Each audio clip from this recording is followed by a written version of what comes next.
Hello everyone and welcome to my channel. Today I'm going to discuss how I constructed my pub shed and provide you with some tips along the way. This is the location where I'm going to build the base for my shed. I marked out the perimeter, which measured 16 by 10 foot using builder's line and pins. I then started to dig up the turf. I then compacted the soil using a tamper. However, if you want to speed up this process, you can use a whacking plate.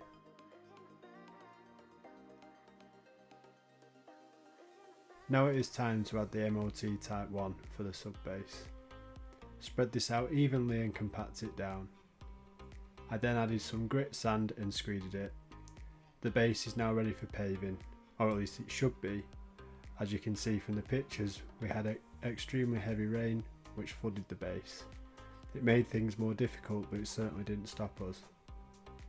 To combat the rain, we had to add extra sand to level out the paving stones and checked each one with a spirit level.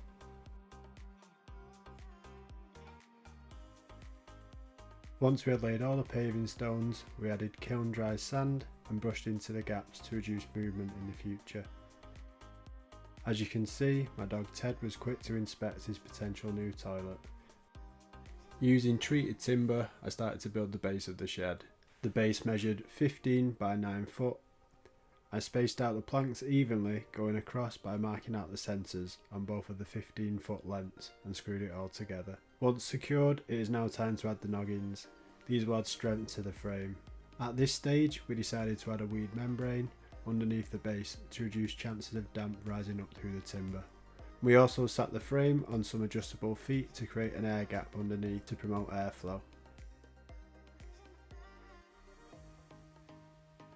Then I added some 75mm foil backed insulation boards, followed by some 18mm OSB boards.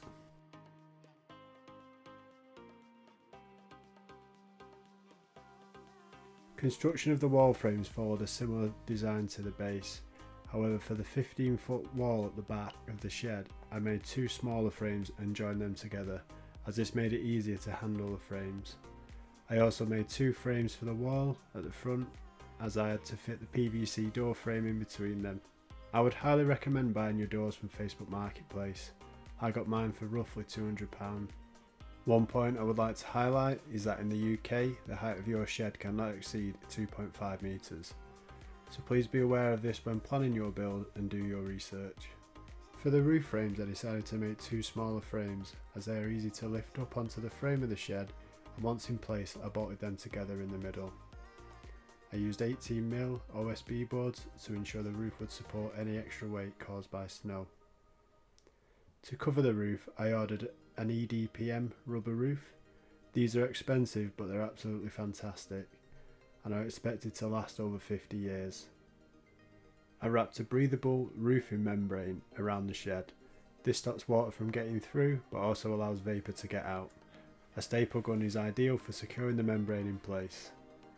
Then I added some vertical battens all the way around the shed. These serve two purposes.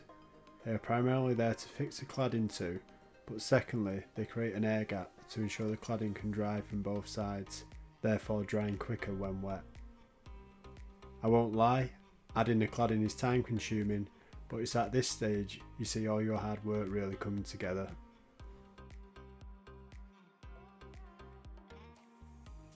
I opted to use 12mm OSB boards on the back wall to save time, as this area will rarely be seen. This next step was purely based on personal preference.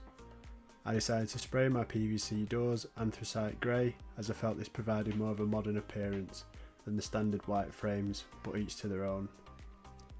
I enjoyed the majority of the build, but I have to say I struggled when it came to painting the shed. However, this is an essential step to protect your hard work from the elements. I applied 3 coats of Cupinol Urban Slate, which provided brilliant coverage unlike other watery paints I have used previously. Moving inside now, and the first thing I did was have the electrics fitted by a fully qualified electrician. Please do not attempt this yourself.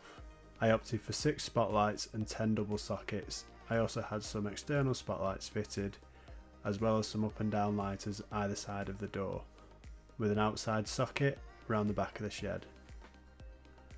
Now it's time to insulate the walls and the roof in the same way I did the floor. For the walls I used 50mm foil backed insulation boards, and for the roof I used 75mm insulation boards. I then covered the walls and ceiling with a vapour barrier to add an extra layer of protection from the elements. Lining the walls is an important step. Some people choose to plaster their sheds, but I went for the 9mm ply instead, as I still wanted it to have a shed feel. As I am not a professional joiner, some of the wall panels had slight gaps, so I used narrow strips of wood as jointing pieces to hide the gaps and provide a nice finish.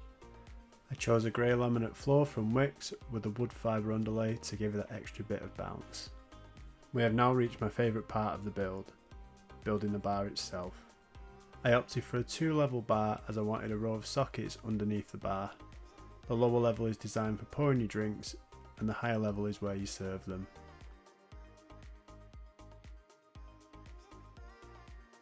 I was fortunate enough to have my bar top donated to me as a friend had a spare kitchen worktop, but you can use anything from scaffolding boards to floor tiles for your bar top. I also built a back bar for my bottle fridge and added some shelving for my spirits. The bar area is still a work in progress, and I plan to create more videos on improving the bar, so please make sure you subscribe so you don't miss them.